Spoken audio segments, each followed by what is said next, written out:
স্বপ্নজয় ক্লাবের ফাইনাল খেলা উপভোগ করলাম। দু দলই খুবই ভালো খেলেছে, কিন্তু খেলাতে যেহেতু একটা প্রতিযোগিতাপূর্ণ ম্যাচ, এখানে একদল জয়ী হবে, এক দলের পরাজয় হবে, এটা স্বাভাবিক। আমাদের এই খেলাধুলাগুলো আমাদের আসলে দ্রুত পরাজয় এই মানসিকতা ডেভেলপ করে।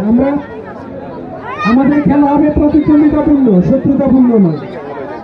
আমরা এখানে খেলার উদ্দেশ্য কি আসলে সুস্থ থাকা, মনকে আনন্দপূর্ণ রাখা।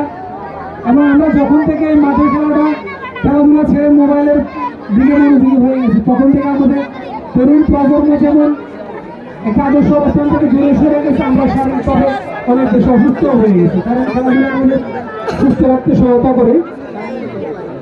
তো আজকের খেলা হচ্ছে আদর্শ বা একাদশ বিজয়ী হয়েছে, আমি অভিনন্দন জানাই।